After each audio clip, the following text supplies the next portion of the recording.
County Fish and Game Commission meeting to order. Jackie, could you call the roll, please? Present. Present.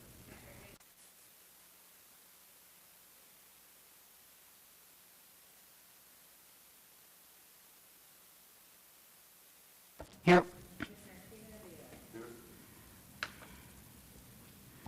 Thank you. I don't know if anyone has read and reviewed the minutes, or if they would like to make a motion that we accept the minutes as written. Second. There's a motion and a second. All in favor? The ayes have it. Thank you.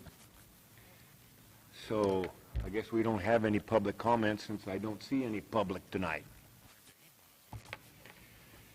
Any status reports? Agencies and associations involved in fish and game issues are invited to give reports. Does anybody have any kind of a report? My report is I did pretty good with the duck nests. I only got 6 boxes up, but I produced probably 70 or 80 wood ducks. Wow. Chicks and mallards, probably only around 100, which should have been about 250 or 300 versus between the skunks and the cats, feral cats and possums. They pretty much hammered the mallards pretty good because of the ground nesters. And that's about all I got to report on that for now. Good. It looks like pretty successful, however. Yeah, oh yeah, some of the boxes had double nests. Cool. Wonderful. So I guess we'll jump into our regular business on public lands, be it state and federal. Does have anybody information on any new things going on state and federal lands? Anything on private lands? So down to the elk stakeholders group. Most of us, I think, were at the meeting. Carrington, are you listening?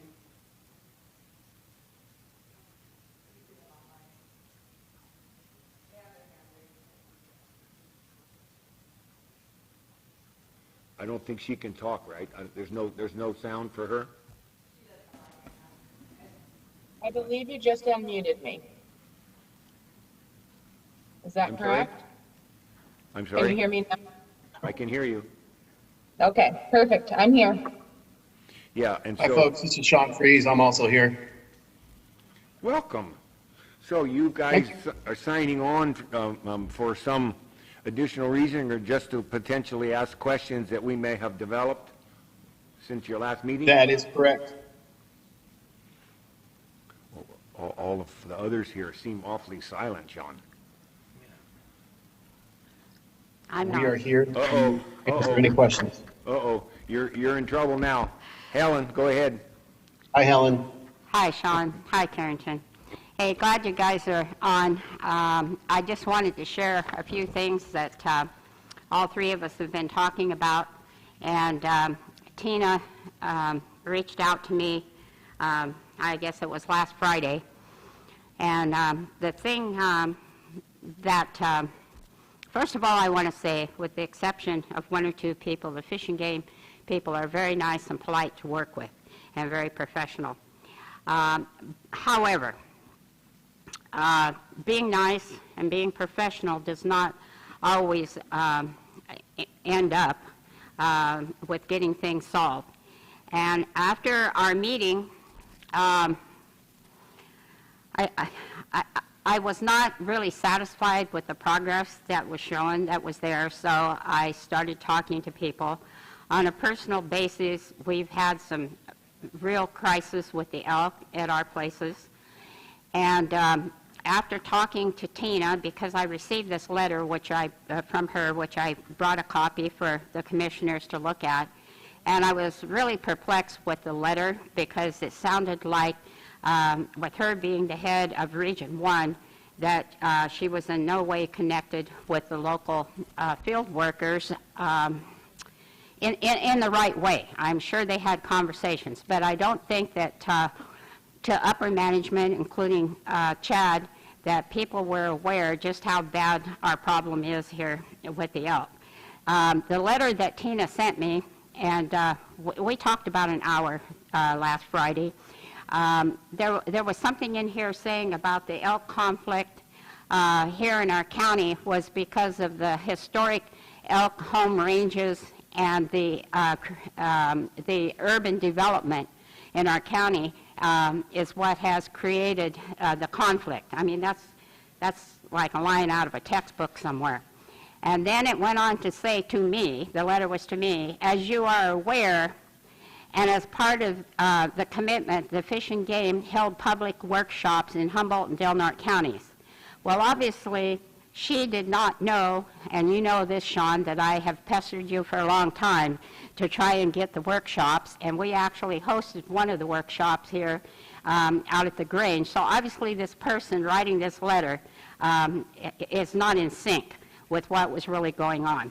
Then the letter goes on to talk about all the things that we already know about the SHARE program, talks about the PLM, and these things that we all know. So it was just basically a letter regurgitating everything that's been going on and told to us a million times. What we are after is some concrete solutions, and I do believe now that more people in the department are on board, and I've always felt that some of you that are the field workers are the ones that's out here, and as I've said a million times, unless this information gets relayed to upper management, there's not going to be anything done. Tina put me in contact with Austin. He sounds like a young guy on the phone. I don't know him. Out of the Eureka office. And I told her that I personally would be more than happy to meet with them to come up with anything that we could. He's supposed to meet with me on the 19th, I believe that's a Wednesday of next week, and talk about and try and redocument some of the things that have happened and what's going on.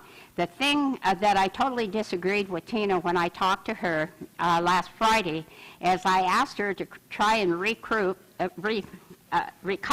some of the documented information from David Lancaster, which has mysteriously evaporated. And Linda with the Farm Bureau and myself, we worked for about 12 or 13 years with David getting all of that information documented. And some of it's pretty bad, like the number of livestock that was killed, elk versus cars. We had the Highway Patrol do a report on that. All that information was evaporated. I asked her if they could get a hold of David and try and do some sort of an informal deposition and recover some of that, and she wasn't really willing to do that. She said it's what we do now is what's going to count.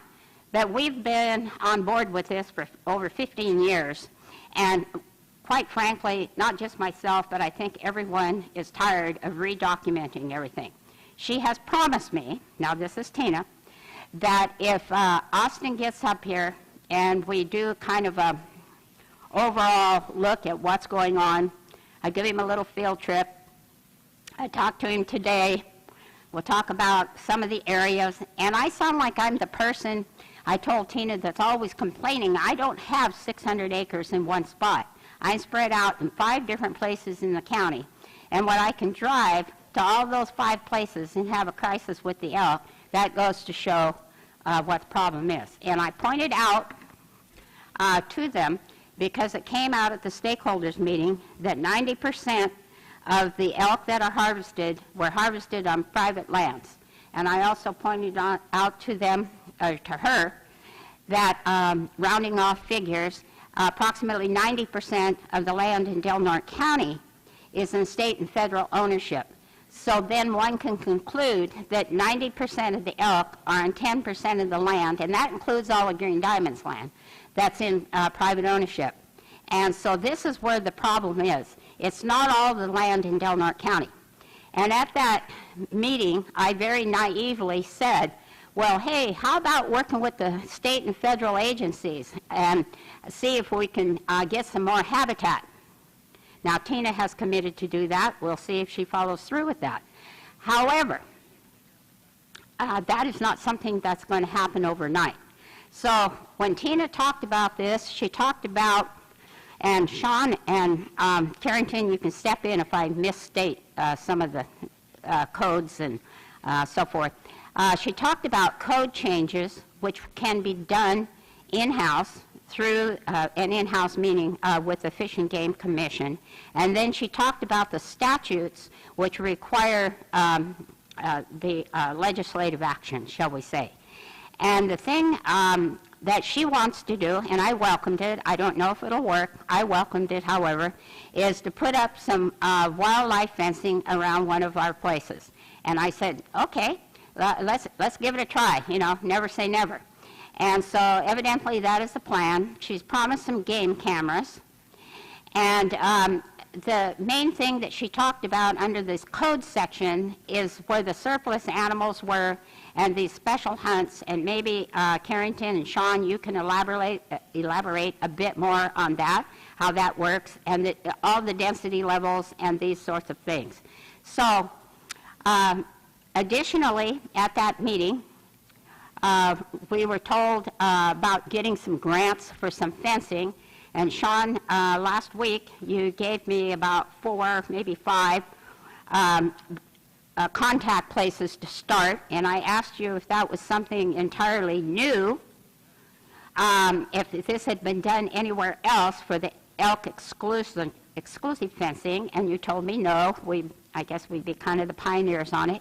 So far, I have had no response, and I have followed up on all of those.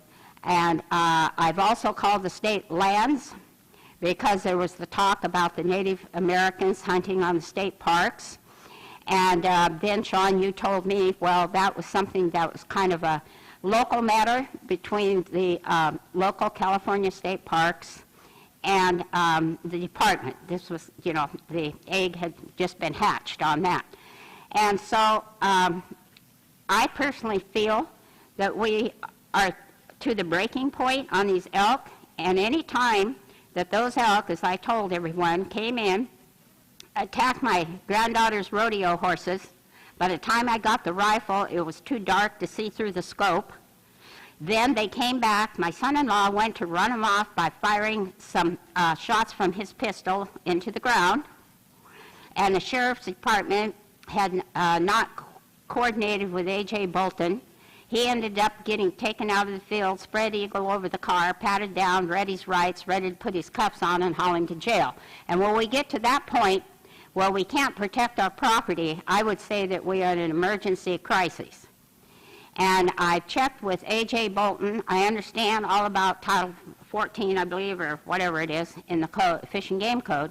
But also there's a California Code 599C that says we have a right to protect our property, livestock, and so forth. So with those things that I've just rambled on about, maybe you folks could comment on that.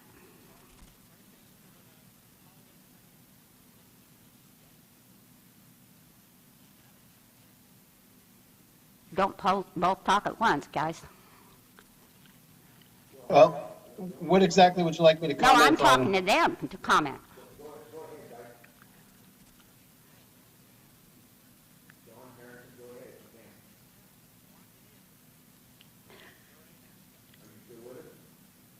Are you guys hearing me? Because I'm having a hard time hearing you. Hello? We hear you. Oh, sorry, we can hear you, Sean. Okay, do you hear me? Yes. Okay. Helen, which part of that, I mean, that was a lot of topics. I just want to start in a reasonable point for you. I don't have them written. Those were just the ones points I could talk about off the top of my head. I don't have a list, so feel free to start with anyone you want. Okay, well, the first thing was the information and resources that I provided you for grants for fencing. And yeah, I mean, that's a new, novel thing. That's not been done in the state for private lands. I mean, what we're looking at is a grant or a cost share program that provides a cost share for private landowners. And I feel that those resources I gave you were the best available to reach that positive outcome. And it doesn't sound like you got any traction on that, and I apologize for that. No, But again- I did not hear back from them. Right. So maybe we give them a little bit of time or call them again. That see- was a week, 10 days. It was the very next day after you gave me the information. Sure, sure.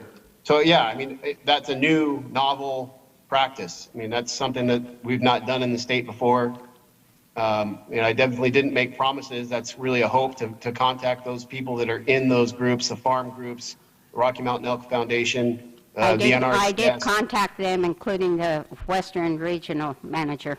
Sure. I mean, and those are the best resources for that type of program. I mean, the EQIP, the other programs that NRCS offers, you know, that would be the best place to start. I mean, I don't have, all we've got is a framework from what happened through the wolf program, for the compensatory program for wolf depredation. And, you know, like I said before, that was a legislative action So that created that. they've done fencing for wolf prevention?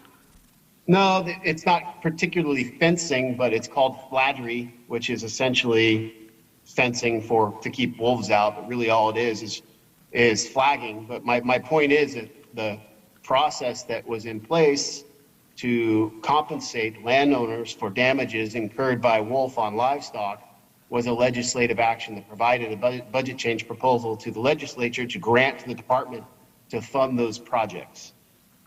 Okay. So, I mean, I've been saying that all along, that, you know, this would be a new type of move. And those resources I sent you were in hopes that one of those folks would help lead the way to that outcome. And like I said before, Unfortunately, that didn't happen. Perhaps if you were to call and explain to some of these people the dilemma that your department is in, maybe that would spur them on for a little interest. okay, I have some contacts at NRCS. I can make some phone calls and see, but I can't make promises for grant projects through other agencies, but I will definitely make some phone calls. Okay. You know, regarding Austin's trip out on the 19th, I am planning on coming up with him, so that'll be good. We can get to your property, take a look. And I understand the history of the documentation of what's happened out there. I don't have an answer for what occurred in the past with Dave Lancaster, but I will say that, you know, any recommendations we have once we get out in the field to help prevent elk from being a problem is definitely going to be beneficial to document. Well, see, why that's really important to me, and I don't think you necessarily meant anything one way or another. When we were talking about some of the livestock that's been attacked, you said, well, what has happened? Maybe 3 or 4 bulls? That's not many livestock that have been involved. Well, that all depends if you're the owner of the livestock and the value of the livestock. If you have a $20,000 bull or $10,000 bull that has to be put down or is killed, and as I explained to you, Matt Westbrook had a similar situation, and then that documentation that has mysteriously evaporated, we have 5 cows that were killed as a result of the elk in one night, and the state park rangers were there holding the cattle, and the elk spooked them and made them run out onto 101, and 5 elk were hit that night. Fortunately, no coming off of Crescent Hill. Cars wrecked. Fortunately, no one got killed. And then at my daughter's place, we had a butcher steer where an elk broke the front leg. They actually watched that happen. And my cousin also had his horse gored. And so when we start adding all of these up, yes, it is significant, and yes, the documentation that has been lost of what these animals are capable of doing is important. Sure. I'll agree. And I'll be out there with Austin to start that process again. That's the problem. We keep starting over. That is the problem.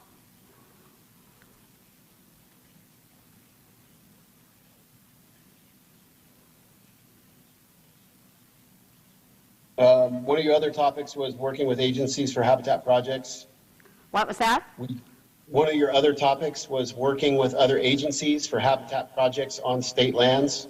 Yeah, exactly. And one of the concerns, and I asked you a couple weeks ago, or whenever it was I last talked to you, I said, well, where are the state parks on all of this? Because they don't even have a management plan.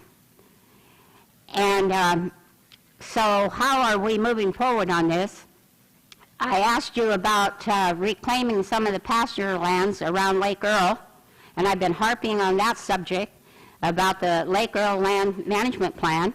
And I don't know how many times we've asked the department about that, and nobody's gotten back about that.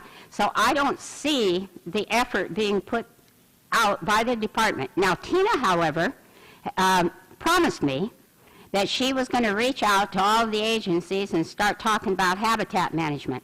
And I explained to her the reason I get totally frustrated is it started at the end of the 1950s and in the early 60s when my family and my friends' land was taken through eminent domain to put into the Redwood National Park. And if you go down on Enderts Beach Road, coming off of Crescent Hill, that a jackrabbit can't even get through. And the Fish and Game, and I think state parks involved somehow in that, and the national park. There were 2 dairies down there and a beef ranch, and supported a lot of cattle. Now that is all Himalaya berries. Even if you went out there tomorrow, you couldn't get it in shape probably for the next 3 or 4 years. But all the agencies are not willing to do that. And these elk are a result of mismanagement through no management of the department. And so therefore, the department needs to step to the plate. Maybe start having California State Parks develop the land management plan. Because it's going to come up with the Aleutian geese, because Humboldt County is not going to be able to hold all those geese, and the geese are going to be back here again. So it is time to look at habitat management. I agree. Well, if you agree, then what's our step to do something? Well, we just received a grant to do habitat work on public land. So there's that. What's that? We just received a grant to do work on public land Where for at? elk.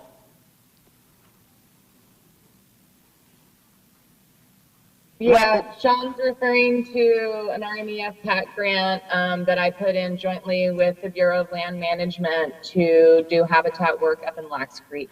Is that in Humboldt or Del Norte County? That's in Humboldt County. Okay. The other thing that we have done, we have a NIFWIF grant. Well, the tribe does.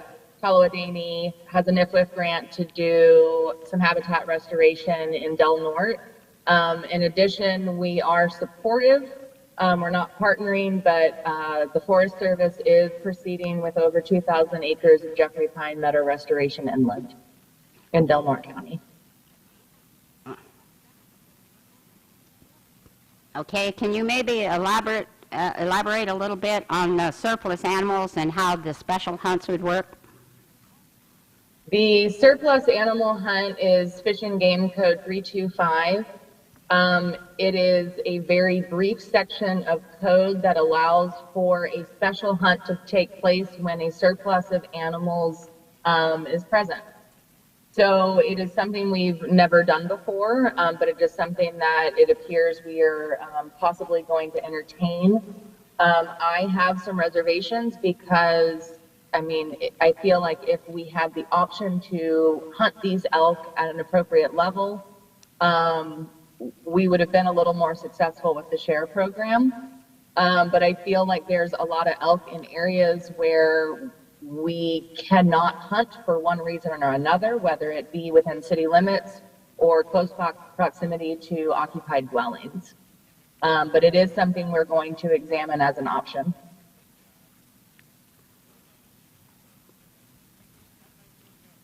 Good.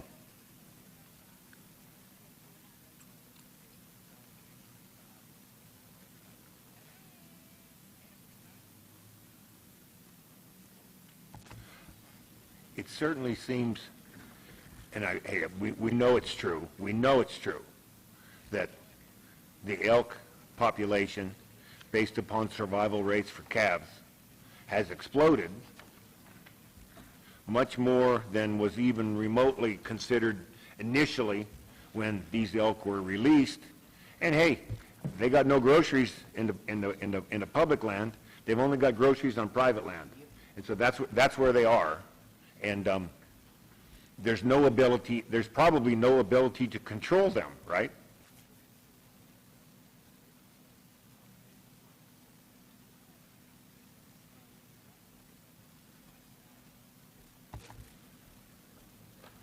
Nobody going to agree or disagree with that one?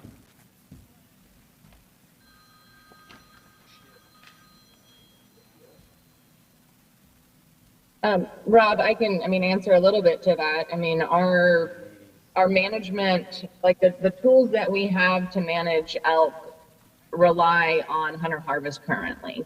And so we're examining other options, such as the surplus animal hunt as an option to reduce densities of elk in conflict areas.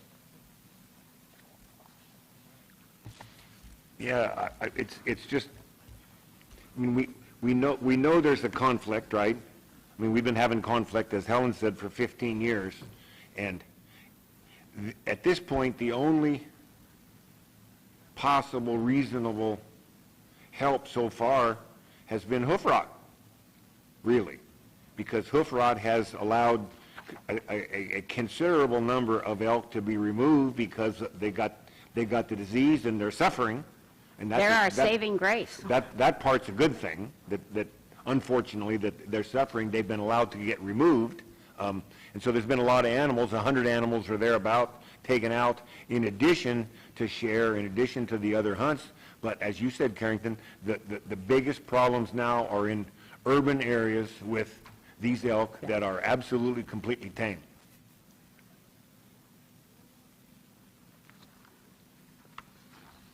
Yes, but we are looking at department-led density reduction of those areas, and we're looking at that as a tool that we'll be using here in the future when we can get that lined out. What's your timeline on that, Sean? I don't have a timeline for you at this point, Helen. Are there systems whereby elk can be fed that prevent them from getting pregnant and therefore the population does not increase?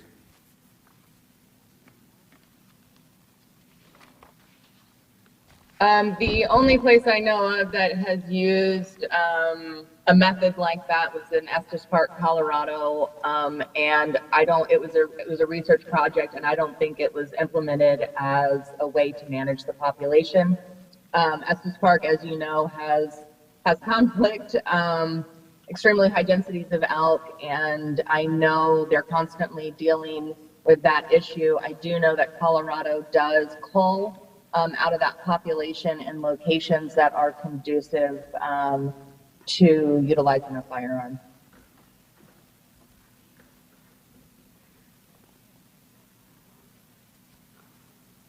So, Sean, how is the Native American hunting idea coming along?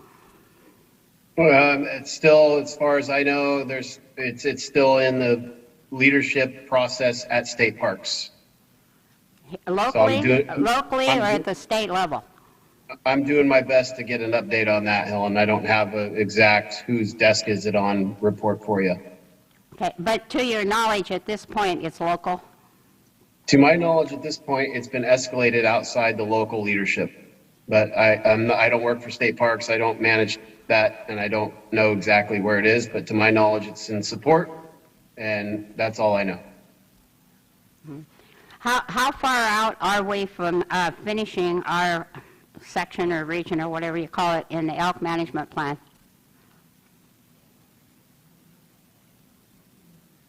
That went out for tribal review, and I believe, depending on comments, we should have that finalized somewhat soon. I want to say the period that we were waiting was either 30 or 60 days for comments. Does our county have any input, and has this been sent to our county? I am not aware that it was sent to the county, no. I'll request right now from you guys that it be sent to the county. Was the county not at our partner meetings? At your what? Was the county not present at the partner meetings at the Grange?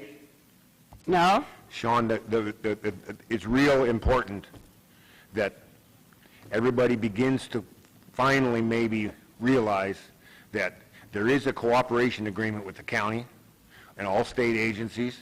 And we discussed this briefly, I think, when you were here, the fact that if you send preliminary elk management plans, or you send preliminary fish and wildlife plans for the lake, et cetera, to TDN or to the Yurok or to the Rezaghini or to anybody, Elk Valley, the county should get a copy also. They should be able to be included in that group when that stuff is sent. Now, if there is in fact a law or a reason why those folks get it and the county does not, and they're allowed to put in all of their comments prior to when the county, not the public, the county. That's the important thing. It's not a public dispersal. It's a county request for information and comment. I think that's really, really, really important because Delaware County seems to always get left out. I would agree with you, and I would say that it's not to a level where anyone's left out. Yeah, but if you've submitted a sample or a preliminary elk information to TDN, why is that not also at the same time sent to the county? It was also discussed and comments were taken at the partner meetings to whoever attended. That has no official capacity. There's a huge difference. Yeah, it's really important now because somehow it's getting missed completely.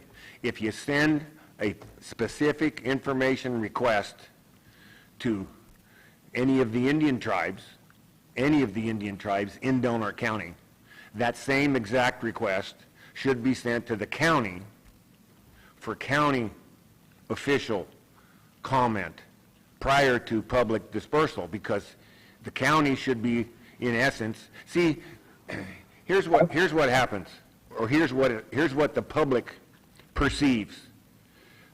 TDN and the other Indian agencies, organizations have much higher priority than the regular folks in Delaware County. And that doesn't seem to be right. That's a problem. That's a perception problem. May not be what the Fish and Game folks believe, but it's definitely a public perception problem that they are special and the rest of us are not. Well, I would say that that's not the case, and we will get a copy of the EMU plan to the county as soon as possible. Yeah, I think that's really important. We kind of discussed that a little bit out there, that the county needs to be included always when you're making, because, see, I know that has to go to the agencies for inside, quote-unquote, comment before it's just generally released to the overall public. And Yes, it does. that's exactly the kind of information that would be in a letter that would be sent to the county. Yeah. Say, this is not for public dispersal. This Right. is for county folks to comment, elected officials or planning officials or whoever within the county to discuss and put comments back to try to help exactly the same types of things you're requesting to get back from the tribes.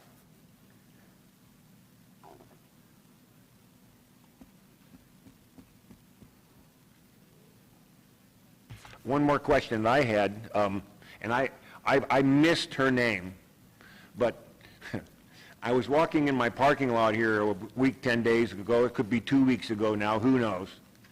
And a nice black SUV pulled up, and I figured I was a dead duck, and it was A.J. Bolton. And I must be famous, Sean, because he knew me exactly. Oh, how are you? How are you? And he had his boss. Who would his boss be? Gal, a lady in the vehicle with him riding around. Is that Tina? No, that would be No. the new chief for law enforcement. And who would that be? Do you know? To be honest, it's a new appointment. I don't recall her name. Okay. Well, they were touring the county, Yes. touring the elk, looking for elk limping, or I think just trying to get the lay of the land for her. They were. trying to kind of see what was going on and where the conflicts were, and those types of things. Had a nice discussion about all of that and so forth. Was a really a good discussion, and they let me go, Sean. Well, I that's can't good. say enough good things, Sean, about A.J. Bolton. The night that the horses were being attacked by the elk, he called and he offered to come sit up there all night to see if they came back. I guess he lives there in McKinleyville, and he offered to come up here. And you can always get a hold of him, and I think he does a fantastic job, and he's very realistic. I agree. I'll pass that information along.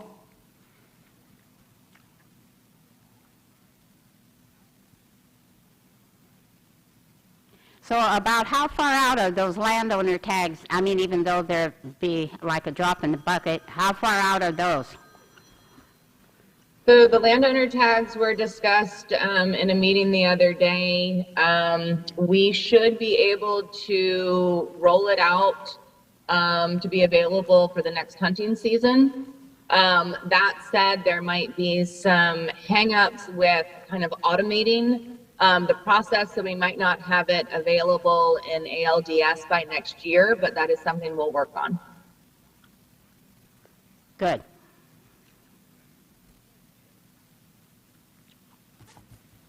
Tina also said something about the depredation permits, perhaps that the landowners or donate them to someone. It wouldn't necessarily have to be tribal members that came and picked up the carcass.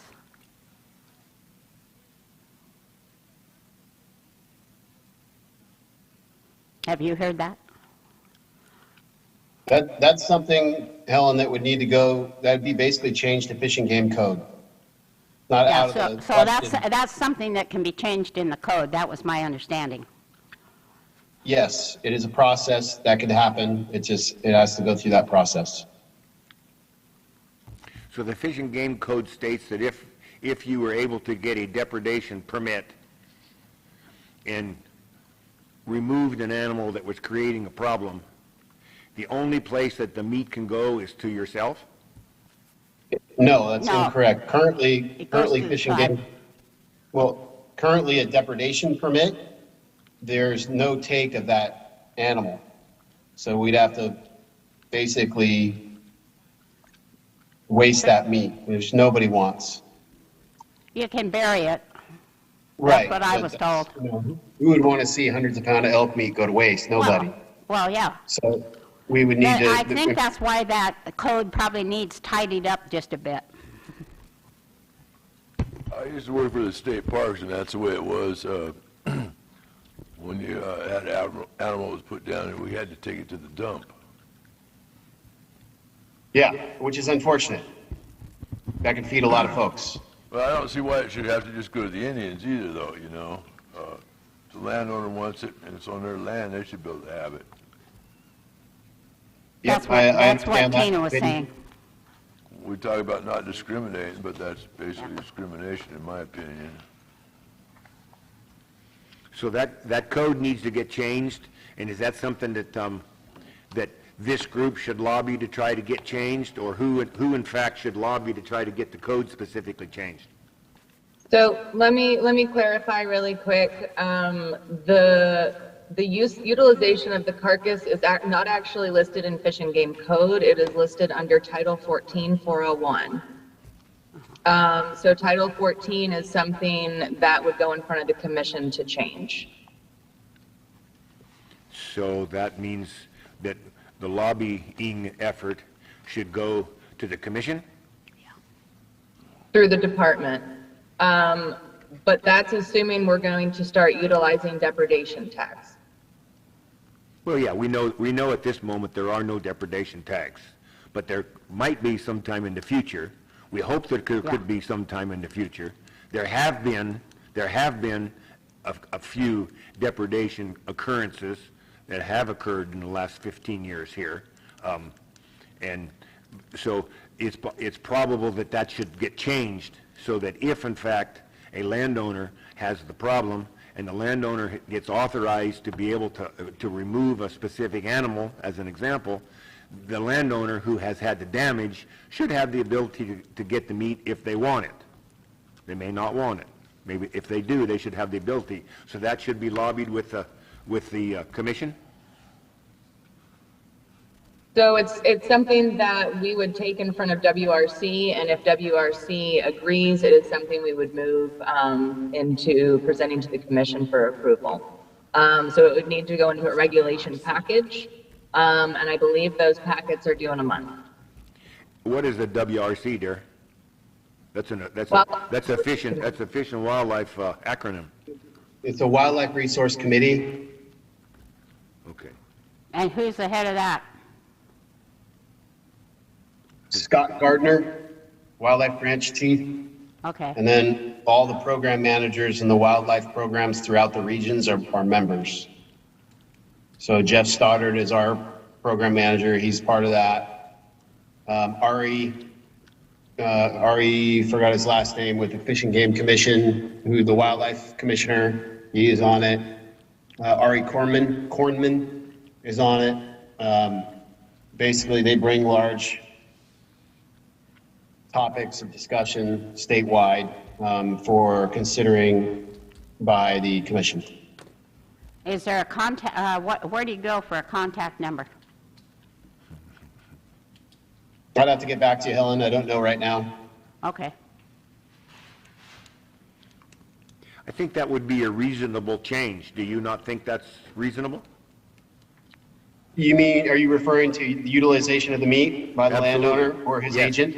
Yes, utilization of the meat, if in fact there wasn't a Fish and Wildlife approved removal of an animal based upon a problem, that they should be able to keep the animal, shouldn't they? And it shouldn't have to go to the dump. That's kind of senseless, really. That's an old My system. personal- That's an old My system personal that's been in opinion place is for years. not really.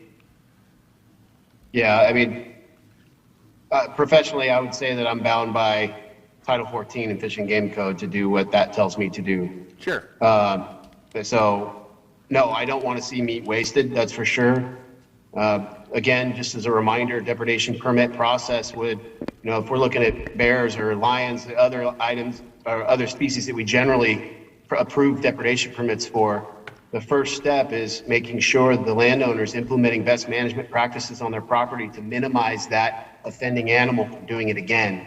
Once again, Sean, I don't mean to cut you off, but I'm tired of hearing that, because why is it our responsibility to take care of your problem? And that is where it gets really old.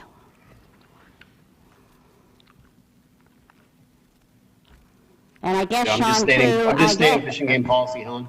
what's that, Sean? I'm just stating Fish and Game policy. I'm not trying to fire you up. I'm just telling you that that's I the know. process, that's the policy. So, I understand Yeah. that, but at the same time, like you told me about these fencing ideas, that you would write a letter of support or something of that nature. I'm asking you, would you write a letter of support to get this code changed? so usually petitions to the Fish and Game Commission are sent to regional staff for analysis, assessment, and recommendation. So if that were the case, I would look to my team and we would come together and give a recommendation. What's your personal opinion, knowing our immediate needs? Meat should not be wasted. Okay, That's my opinion. That's one of the reasons why current process of depredation permit process, I feel, is not a really good feasible action. I think there's other management tools that make more sense. yeah, So, the two and depred, we've had, I was just going to comment, but those records are gone, otherwise you'd be able to see it, from Dave Lancaster. The two depredation permits that I was involved in, one was to us, and that they sent the wrong cover copy, and so that got kind of convoluted. And then the second one, Dave Lancaster stood there after they put the animal down, and he asked, is there a nonprofit organization that we could have pick it up? So I think everything is right, what you said, that it doesn't have to be a tribal member. And so I believe that went, the second depredation that we got, permit we got, went to a nonprofit.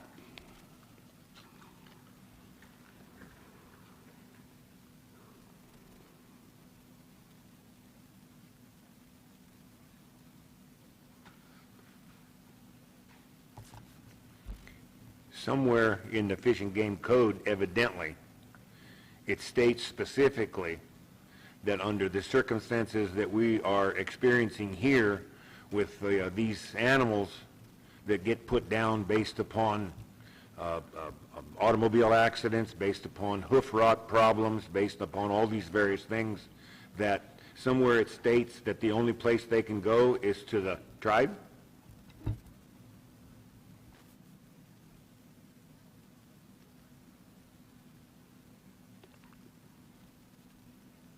I am not aware of any Fish and Game Code that states that, no. So they only go to the tribe because?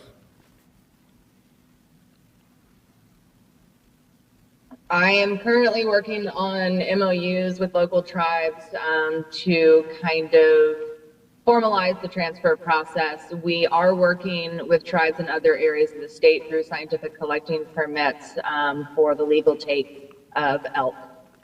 We're not talking about that. We're talking about dead elk, like road kills, hoof rot, whatever.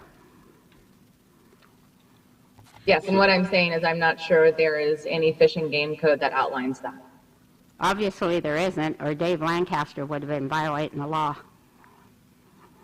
And so the next question would be, just as an example, and I have no idea in the world, because I haven't asked them, but we probably should, whether in this county, some nonprofit organization that feeds homeless folks, that feeds folks who are in need of food, whether they need to try to get a hold of Fish and Wildlife to go through whatever the process is required to get a memorandum of understanding so that they could actually get an animal now and then to help feed the homeless and hungry people in the county.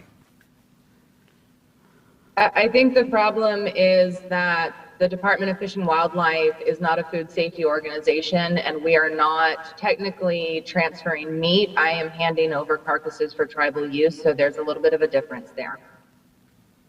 Okay, so if we get the system set up whereby with a depredation permit, an individual can take out an animal, and then that animal could be donated potentially to a nonprofit group to help feed homeless people?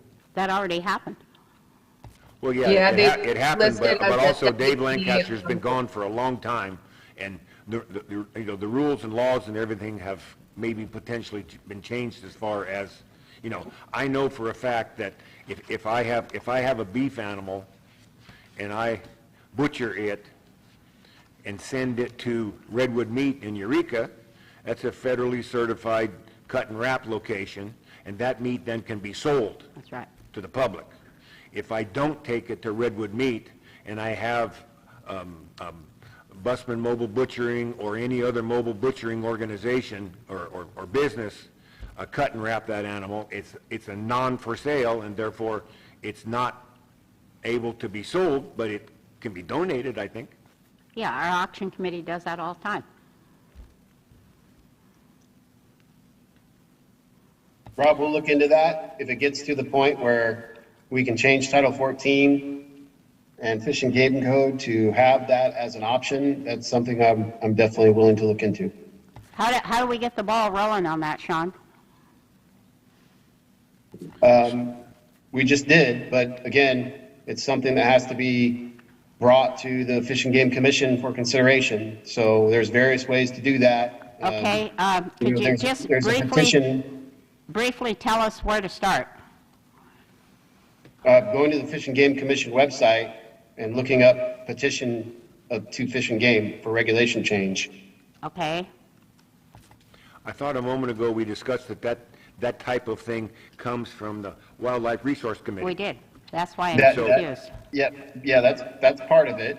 I mean, it's a process. So WRC is not necessarily the only avenue to get something in front of the Fish and Game Commission. So first things first is contact the Fish and Game Commission, and at the same time here, I can look at the WRC.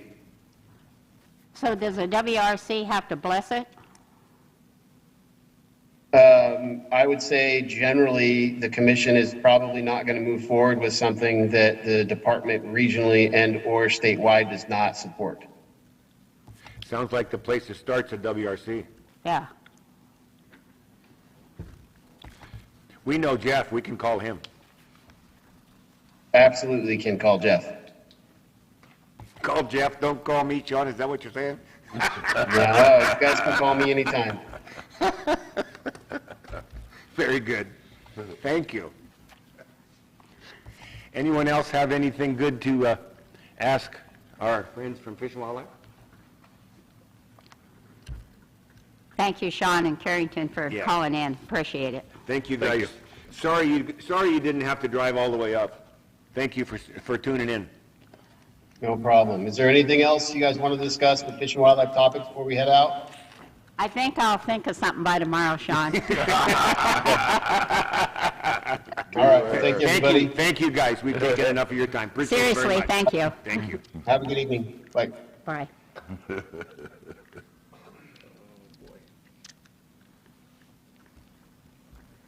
So, I suppose we'll move on to more information. I don't think we have anything else on the Klamath or the Ditson this evening. Lake Earl hunting closures, I don't seem like we have anything else because we have nobody here from the waterfowl group. Junior pheasant hunt, anything additional coming on that? I haven't heard. I haven't heard anything. But one thing we should do, if you guys have any lists of youth that would be able to participate, send it to me, and I will send it to Frank and get him moving, because if we don't send him anything, he's not going to do it. Have any youth at what? Youth that are interested in participating in the junior pheasant hunt, so if you can Now- send me a list. Now, do they don't need their hunting license for this? That's what I was, They need to be under the age of 16, I know that. Yeah, but they don't need to have a hunting license. They have to have their safety. Right. hunter safety, but They no have to have license. No hunting safety, license. they don't have to have a I And they- license. it has to be, they have to be younger than 16, I think so. or it's 16 years old. I'm going to confirm that with Frank, because I have quite a few 16-year-olds that want to participate, and I might just see if there's an exception that can be made, because they have not been able to participate in the last 3 years. Before school got out, I put out some feelers and probably got about 15 to 20, just, Yeah. Perfect. you know. Yeah. So Yeah. I think there's going to be, but the crucial thing is going to be the 16 or, Yeah. 15 or The- 16. The Because- exact cutoff is important, I'm sure, from that standpoint. And then next thing that's really important is hunter safety class. Yeah. Yeah. That's right. And,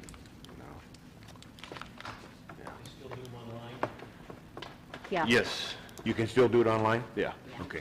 You used to have a hunting license too. Yeah. To do Last it? time they Yeah. didn't have one. You had to have a valid hunting Yeah. license.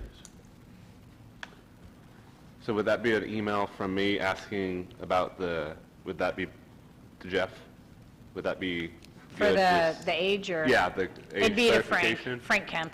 Yeah, He's the one that's, Okay. we got to get moving on this. My 'cause- suggestion would be that you put the birth date, because somebody will say, well, I'm not going to turn that age until after the first year. Put the birth date. okay. But It we'll may- say, can they be 16 at the age of the hunt? Yeah. That's the question we need the Yeah. answered. Age at the time Do of they the have to hunt. be 15 or 16? Because we don't know what date the hunt's going to happen. Yeah, age at the time of the hunt. Age at the time of the hunt.